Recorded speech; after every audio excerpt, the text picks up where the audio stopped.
10년 전하고 너무 틀려요. 5년 전하고도. 왜냐? 일을 안 하려고 하고 젊은 사람들이 자살률이 너무 높아요. 살아남는 길은 피디님 뭐라고 생각하세요?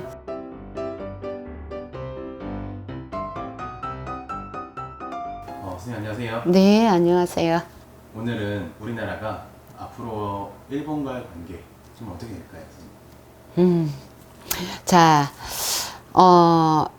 전 세계적으로 지금 다들 어려운 건 마찬가지라고 생각을 해요. 우리나라 같은 경우에는 지금 물론 이 경제적이나 모든 부분이 힘은 들지만은 그래도 우리 어떤 젊은 세대를 보면은 희망적이라고 봅니다. 왜냐? 젊은 세대들이 정신이 살아있단 말이에요.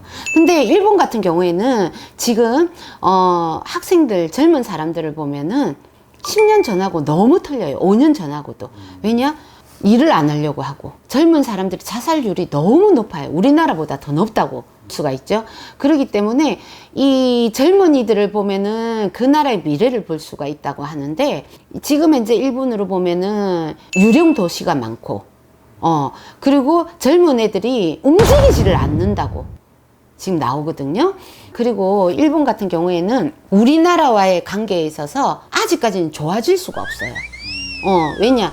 역사적인 부분에 어떤 위안부나 정신대나 이런 모든 것을 우리가 일본의 식민지로 있을 때나 이런 그쪽에서 이제 일본에서 저희 나라에 침략을 해가 왔을 때나 이런 부분들을 다 보면은 정리되지 않는 이상은, 그리고 또 정리가 될 수가 없어요. 철저하게 왜곡하고 있으니까 아베 자체가 그렇잖아요. 그렇기 때문에 더 이상 좋아지지도 않는다고 봅니다. 그리고 이 아베 자체가 철저하게 우리나라를 배척하려고 하고 밀어내려고 할 때 어떻게 우리나라가 가만히 당하고 있는 입장은 아니잖아요. 그래서 대립의 관계는 분명히 계속 간다고 봐요. 그리고 일본이나 우리나라나 북한이나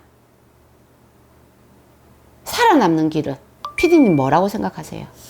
저는 사실 같이 좀 돕고 살았으면 좋겠는데 절대 그러지는 못해요.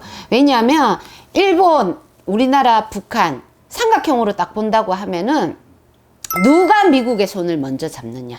미국이 그렇다고 해서 호의적이고 좋다 소리는 못해요. 하지만 아직까지는 우리나라도 일본도 북한도 미국의 힘이 필요합니다.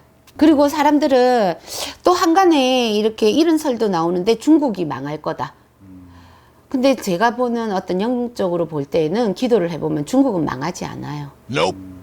단지 지금 잠깐 머물러 가는 형국이고 미국과의 대립의 형국이지 망하지는 않습니다. 그렇기 때문에 그래도 우리가 앞으로를 10년 뒤, 5년 뒤를 본다면은 우리나라가 조금 더 밝다. 한반도의 기운으로 본다면은 우리나라가 더 밝다. 일본보다도. 일본은 점점 꺼져 갈 거예요. 왜냐? 기운 자체가 그렇습니다. 젊은이들의 행동을 보면은 일본이 앞으로 미래에 승산이 있다 소리는 못 합니다. 지금 현재 일본의 젊은이들과 우리나라의 젊은이들을 비교해 보았을 때 우리나라 젊은이들이 훨씬 개방감도 있지만은도 기술적인 부분이나 뭔가 행동에 있어서도 반경 범위가 큽니다. 그래서 아마 앞으로 더 현재 미래는 우리나라가 밝다. 일본보다는. 저는 그렇게 봅니다. 일본 같은 경우에는 지금 현재 유령 도시가 앞으로는 더 많이 늘어날 거예요. 그거는 뭐냐 하면은 이 인구 밀도도 고루 분포되어 있다기보다는 어떤 특정한 도시에 굉장히 국한되어 있습니다. 그리고 일본은 철저하게 개인주의입니다. 나 위주로 돌아가고 있습니다. 우리나라보다 훨씬 더 철저하게. 그렇기 때문에 일본에는 앞으로 지금보다 더 젊은이들의 자살률이 높습니다. 그리고 일본 자체에 자기네들끼리 분열이 더 많이 일어납니다.